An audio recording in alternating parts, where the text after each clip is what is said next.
नमस्कार, आपके सामने मैं हूं ललित। सबसे पहले दिवाली के पावन पर्व पर आप सभी को बधाई और शुभकामनाएं। भवानी मंडी नगर में दीपावली के पावन त्योहार पर तड़के 4 बजे अतिक्रमण के नाम पर जेसीबी चला दी गई। तहसील प्रशासन द्वारा दिवाली के दिन ये कार्रवाई करना कितना जायज़ है और कितना नाजायज़, सवाल यह है। जब तहसीलदार का दस्ता पूरा वहां पर कार्रवाई करने के लिए पहुंचा, पूर्व पालिका अध्यक्ष रामलाल गुर्जर भी वहां पर मौजूद थे। उनके विरोध करने पर उन्हें गिरफ्तार कर लिया गया और 4 बजे उनको छोड़ा गया। उसके बाद पूर्व पालिका अध्यक्ष पिंकी गुर्जर, उन्होंने भी तहसीलदार से काफ़ी इस मामले में विरोध की, बहस की, लेकिन उनकी एक न चली। जिस जमीन पर अतिक्रमण ध्वस्त करने के नाम पर जेसीबी चलाई गई, वो जमीन नाथ संप्रदाय के नाम पर है। नाथ संप्रदाय का कहना है कि यह जमीन राजाओं के शासनकाल में अकबर द्वारा नाथ संप्रदाय को दान की गई थी, यानी नाथ संप्रदाय के नाम कर दी गई थी। नाथ संप्रदाय के ट्रस्ट ने जमीन को बेच दी थी, लेकिन तहसील प्रशासन ने नाथ संप्रदाय की तरफदारी करते हुए जमीन पर हुए निर्माण को तोड़ दिया, और वो भी दिवाली के दिन तड़के 4 बजे। इसके पीछे प्रशासन की क्या मंशा हो सकती है? या कोई प्रशासन के ऊपर राजनीतिक पार्टी का दबाव था? कोई भी एग्रीकल्चर लैंड पर अस्थायी निर्माण किया जाता है तो उसे प्रशासन तोड़ नहीं सकता है। यह कहना है शहर के प्रसिद्ध वकील हरीश खंडेलवाल का। नाथ संप्रदाय के घनश्याम नाथ और रामचंद्र नाथ से भी हमने बात की। उनका कहना है कि जमीन पर हुए निर्माण की यथास्थिति रहनी चाहिए। इसमें नाथ संप्रदाय को कोई भी आपत्ति नहीं है। बावजूद इसके तहसीलदार द्वारा की गई कार्रवाई से एक नज़र में लगता है कि प्रशासन कहीं अपने अधिकारों का दुरुपयोग तो नहीं कर रहा है। आने वाला समय बताएगा गलती किसकी है। हमने तहसीलदार राजेंद्र मीणा से भी बातचीत की, आइए देखते हैं। ले लिया उसने। मेरा आदेश है, मेरा आदेश। बताओ ना आदेश का है? मेरा आदेश है। नहीं, काहे का आदेश है? मेरा आदेश है। सरकारी जमीन है, मैं तोड़ सकता हूं। सरकारी जमीन है क्या? मनमानी करोगे क्या? मनमानी करोगे क्या? काहे की जमीन है? खाते की जमीन है, सरकारी जमीन नहीं है, सरकारी जमीन नहीं है। ये धमकी मत देना मेरे को, ये धमकी मत देना मेरे को, ये धमकी मत देना मेरे को, ये धमकी मत देना मेरे को। नहीं, धमकी मत देना। लेडीज पुलिस कैसे हाथ लगा लेगी मेरे? हमारे बुजुर्गों को दी हुई है जी। इस जमीन के ऊपर ये भी लिखा हुआ है कि हिंदू अगर लेगा तो गौ का शोगन है और मुसलमान लेगा तो सुअर का शोगन है। इसके बावजूद भी जो सेटलमेंट के बाद में इस भूमि का खाते में हमारे नाम में समस्त नाथ खाता एक दर्ज कर दिया जी।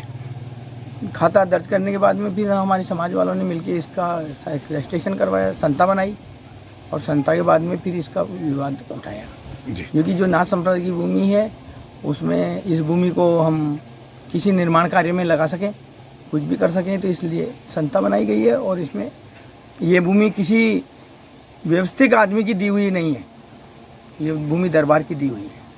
तो नगर पालिका भी टाइटल नहीं है इसमें? इसमें नगर पालिका तो बिल्कुल किसी प्रकार का कोई टाइटल नहीं है, अर्थात सरकार का भी कोई टाइटल नहीं है इसमें। बादशाह जमाने में, बोनी सिंह जी दरबार के ज़माने में जो था, उस ज़माने में ही हमें भूमि का नाथ संप्रदाय में ही भूमि थी। तो जिस तरह से पट्टे वाली बात आप बता रहे हैं कि भाई नगर पालिका पट्टे कहीं बना नहीं दे, यथास्थिति बनाने के लिए आपने एसडीएम में कोर्ट दायर, केस दायर किया, वो पूरा विवरण क्या है? वो पूरा विवरण ये था कि नगर पालिका संबंधनाथन की भूमि के ऊपर पट्टा जारी नहीं करे, और जब नाथ संप्रदाय इस केस का निर्णय हो जाएगा तब नाथ संप्रदाय खुद ही इसका 1 नंबर में कराने के। अब आज जो देर रात को जो बाईपास पर जो अतिक्रमण हटाया गया, वो ज़मीन भी आपकी थी। एसडीएम के यहाँ पे आपने एक रीड लगा रखी थी कि यथास्थिति बने रहे, तो कब लगाई थी रीड वो? ये दीपावली से पहले। अच्छा, क्या लगाया था आपने उसमें? वही उस पर हमने स्टे ले लिया था क्योंकि ताकि कोई काम धंधा नहीं चला सके, उस पर कोई विवाद नहीं हो, चुपचाप से। यथायथ स्थिति बनाने का स्टे लिया था ना आपने? अच्छा, और अतिक्रमण हटाने का स्टे लिया था क्या? अतिक्रमण की हमने अभी नहीं बोली थी। हमारे अच्छा। जब केस फाइनल हो जाता तब हम अतिक्रमण की बोलते थे। केस फाइनल नहीं हुआ था, अभी तो केस चल रहा था। केस चल रहा है। तो कब से चल रहा था ये केस? ये पहले भी एक पुराना केस चल रहा था ना आपका? नहीं चल रहा है, जब से संता का कार्यक्रम जो चालू किया ना, तब से ही हमने केस लगा दिया था। केस लगा दिया था। तो ये जो तहसीलदार जी का कहना है कि आपने ये नोटिस रीट जारी करी है कि हमारी ज़मीन पे अतिक्रमण हो चुका है, इसको हटाया जाए, ऐसा कागज़ दिया था क्या कोई आपने? नहीं, हमने ऐसा कागज़ नहीं दिया।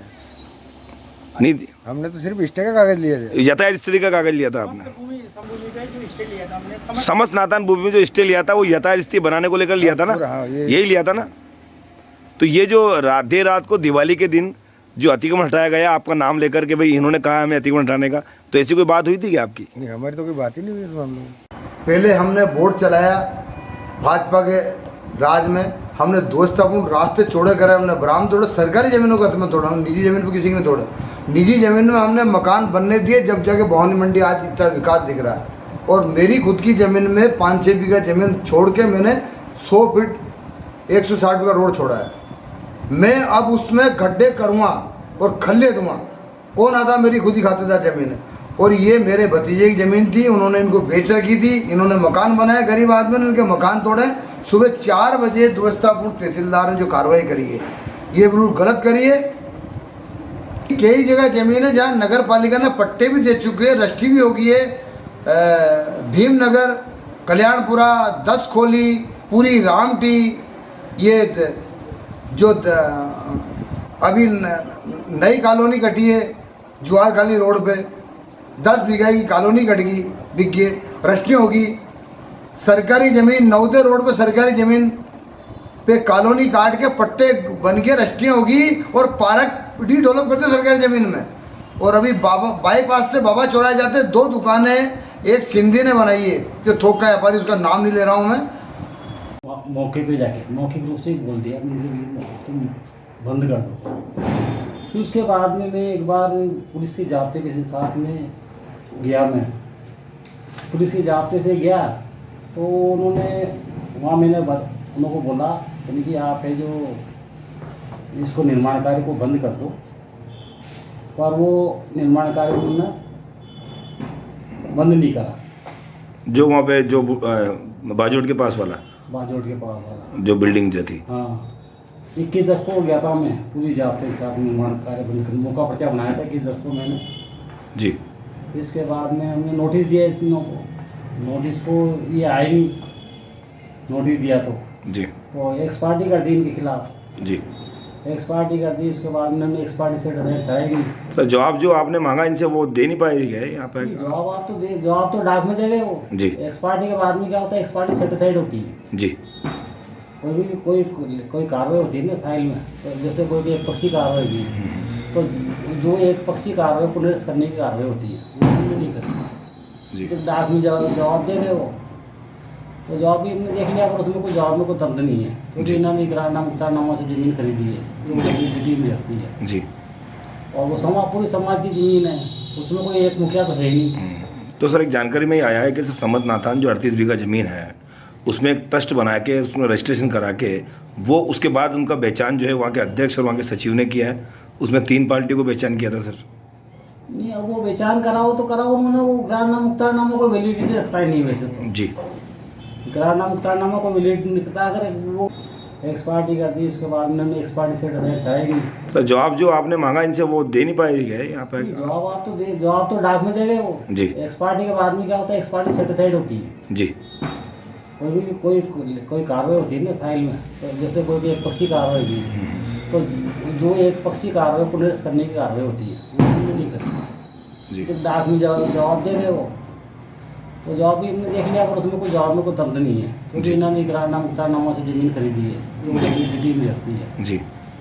और वो पूरी समाज की ज़मीन है, उसमें कोई एक मुखिया तो है ही नहीं। तो सर एक जानकारी में ये आया है कि सर समत नाथान जो 38 बीघा ज़मीन है उसमें एक ट्रस्ट बना के उसमें रजिस्ट्रेशन करा के वो उसके बाद उनका पहचान जो है वहाँ के अध्यक्ष और वहाँ के सचिव ने किया है, उसमें 3 पार्टियों को पहचान किया था सर। नहीं अब वो पहचान कराओ तो कराओ, उन्होंने वो इकरारनामा मुख्तारनामा को वैलिडिटी रखता ही नहीं वैसे तो जी। इकरारनामा मुख्तारनामा को वैलिडिटी नहीं रखता, अगर वो जरिए पंजीकृत दस्तावेज होता तो बात मानने में आती है वास्तव में पहचान हुआ है, पंजीकृत दस्तावेज उनका कोई है नहीं। तो कोर्ट जो दायर कर रखा था एसडीओ ऑफिस में यातायात स्थिति बनाने को लेकर जो नाथ बाबाओं ने याद दायर कर रखा था, अतिक्रमण हटाने को लेकर नहीं वो देखो क्या है कि कोर्ट का केस तो उनका चल रहा है जी, शुरू से चल रहा पर है। मैंने जब मेरे पास में आया ना संज्ञान में जी। कि निर्माण कार्य हो रहा है जी कोर्ट के आदेश के बाद में, तो मैंने मना करा कि 90 धारा 98 की धारा 91 की इससे बड़ी धारा 91 के तहत जी वो कार्रवाई करी, वो कार्रवाई करके उसमें डिसीजन दे के 3/11 को और फिर डिसमेंटल किया। सर, जैसे और नाथान की सारी ज़मीनों पर सर शहर के अंदर जैसे रेस्टोरेंट बने हुए हैं सर, बहुत सारी चीज़ें बनी हुई है। अब वो तो बने हुए अगर- तो धीरे सब कोई कार्रवाई होगी, वो तो जो भी कार्रवाई होगी तो धीरे होगी, वो तो एकदम तो कोई कार्रवाई होगी नहीं। सर, एक सवाल जनता का जो आ रहा है सामने कि दिवाली के दिन जो है देखो, त्योहार के दिन प्रशासन के लिए भी आप इनके सामने बैठा हूँ। जी जी, हाँ, आप ड्यूटी कर रहे हैं सर, बिल्कुल हमारे लिए ना तो दिवाली ना दशहरा हमारे लिए सब दिन समान है, हमारे लिए हमारा कोई मतलब नहीं है, जी। क्योंकि हमें हमेशा काम करना है, दिन में भी करना है, रात में भी करना है, कोई बात नहीं। तो प्रशासन का तो काम करना ही करना है। ठीक है सर, थैंक यू। राजा महाराजा के काल में ये ज़मीन इनको दान की गई थी। उसके बाद जिस तरह से देर रात को एक समन नाथान की ज़मीन पर अतिक्रमण के हिसाब से प्रशासन द्वारा अतिक्रमण तोड़वाया गया, और ऐसे हालात जो है दिवाली के दिन त्यौहार का दिन होता है, तो इस तरह की घटना जो है शहर में हुई है, क्या कहना चाहेंगे वकील साहब आप? मेरा ये मानना है कि ये जो कार्रवाई की गई है पूरी तरह से गलत की गई प्रशासन के द्वारा, क्योंकि प्रशासन को ये समझने की आवश्यकता है कि कानून किसी भी शक्तियों से का दुरुपयोग नहीं किया जा सकता। कानून सन 2010 में राजस्थान सरकार द्वारा एक विवाह स्थल के संबंध में उपविधि बनाई गई, जिसमें स्पष्ट प्रावधान किया गया कि कृषि भूमि पर आप वैवाहिक कोई काम, सामुदायिक भवन, कुछ भी आप बना सकते हैं और उसके लिए कहीं कोई रोक नहीं है, ये कानूनन है, और बाद में उस स्थल का पंजीयन कर दिया जाता है जी। इसमें वर्ष 2017 में राजस्थान सरकार ने एक सर्कुलर जारी किया गया कि कृषि भूमि के में बने हुए इन स्थलों पर किसी भी प्रकार की अवैधानिक कार्रवाई नहीं की जाएगी, इनको तोड़े जाने के संबंध में कोई कार्रवाई नहीं की जाएगी।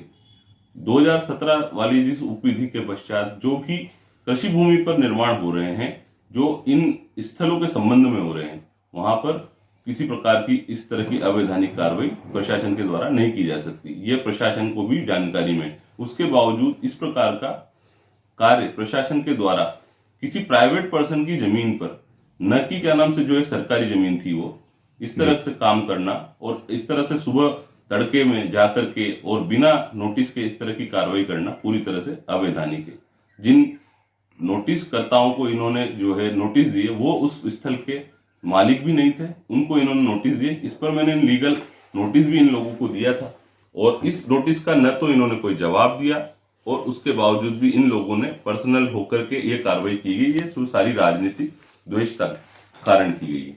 इसमें मेरा एक भी है कि धारा 166 आईपीसी के तहत ऐसे लोगों के खिलाफ जो प्रशासनिक अधिकारी हैं और गलत काम कर रहे हैं, लोग से बाहर जाकर के काम कर रहे हैं, उनके खिलाफ आवश्यक रूप से मुकदमा दर्ज कराया जाना चाहिए पक्षकारों के द्वारा, ताकि इनको विदित रहे कि कानून क्या है। आप कानून का दुरुपयोग नहीं कर सकते, सभी व्यक्तियों को कानून की पालना की जानी चाहिए।